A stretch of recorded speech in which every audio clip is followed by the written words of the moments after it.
You can't stand with both feet on the ground on any planet in the solar system except Earth. And that's not because those planets don't have solid surfaces, it's because we don't define a surface as something you can stand on. Take our largest gas giant, Jupiter.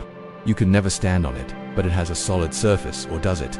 In this video, we're going to explore what's really happening on Jupiter, and why scientists say it has a solid surface despite the fact that it's made entirely of gas. If you've ever been stargazing, you may have seen a bright speck among the stars. That speck is most likely Jupiter, the largest planet in our solar system.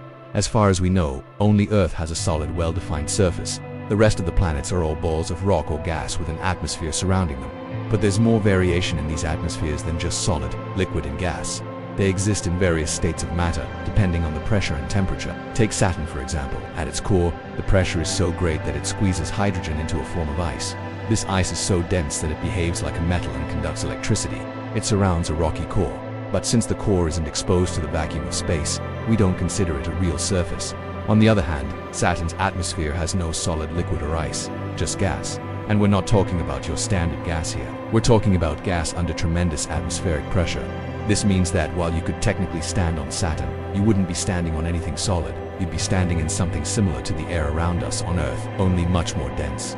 The molecules would be closer together, making it harder to move around and breathe. But the situation is even weirder on Uranus and Neptune. These two sideways planets have atmospheres composed mostly of hydrogen and helium, just like Jupiter and Saturn. But their atmospheres also contain methane.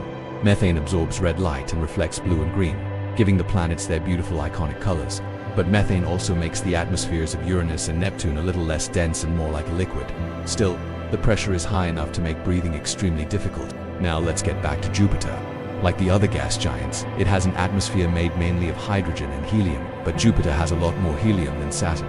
Scientists think this is because Jupiter formed farther out in the solar system where it was colder and the lighter helium had a chance to condense.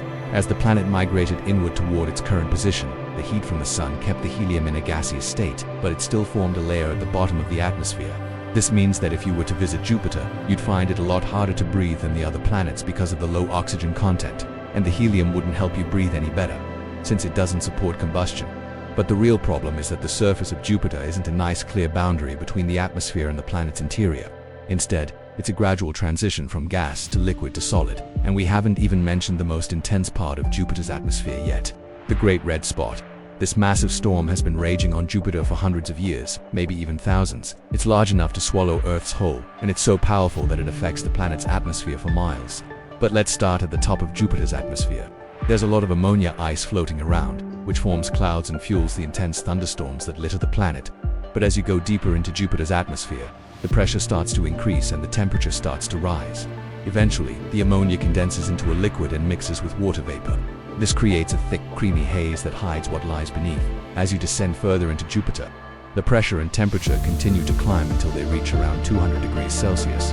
At this point, the ammonia dissolves completely into the hydrogen sulfide liquid. The mixture becomes a thick, dark brown slush that obscures the view of anything below. But if you were brave enough to look up through this slush, you might see strange white streaks.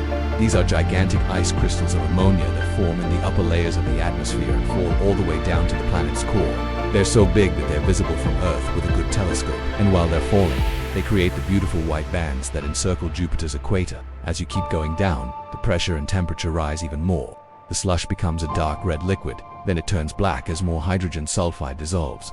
Eventually, the pressure is so great that it forces the liquid into a form of ice. But this isn't like the ice you're used to. It's so dense that it behaves like a metal. And remember, metals conduct electricity, which is why lightning is so common on Jupiter. And finally, after over 30,000 kilometers, you hit the center of Jupiter. Here, the pressure is over 40 gigapascals, which is about 400 times the pressure at the bottom of the Mariana Trench, the deepest part of Earth's oceans. It's so great that it crushes anything that enters it, including the ice. Now, remember that ice is so dense that it acts like a metal, but at this incredible pressure it becomes even denser and begins to resemble a semiconductor more than a metal. This unique state of matter is called metallic hydrogen. Metallic hydrogen is one of the most mysterious substances in the universe. We know it exists on Jupiter and other gas giants, but we've never been able to create it in a lab. This is partly because it requires incredibly high pressures and temperatures to form, but another reason is that it's hard to study because it's opaque. Metallic hydrogen doesn't transmit light very well, so it's hard to see through. This makes it difficult to observe how it behaves and study its properties. However, scientists have developed several theories about metallic hydrogen. One theory suggests that metallic hydrogen could be a superconductor, meaning that it conducts electricity without any energy loss. Another theory proposes that metallic hydrogen could exhibit strange quantum properties, such as superfluidity, where it flows without any friction. These properties could help scientists develop new technologies, such as superconducting materials for medical imaging, or frictionless bearings for machinery. So while metallic hydrogen may be a challenge to study, understanding its behavior could lead to some exciting innovations. So now we finally have an answer to the question, does Jupiter have a solid surface? If we go by the traditional definition, then no, it doesn't. Jupiter is made entirely of gas and there's no clear boundary between its atmosphere and interior. However, if we take a more nuanced approach, then yes, Jupiter does have a solid surface. Metallic hydrogen is one of the most extreme environments in the universe. It's so dense and hot that it would destroy most spacecraft that ventured too close. But with careful planning and the use of advanced materials, scientists may one day be able to explore this fascinating phenomenon firsthand. What do you think? Do you believe that Jupiter has a solid surface? Let us know your thoughts in the comments section below. Don't forget to subscribe so you don't miss out on future videos. Thanks for watching.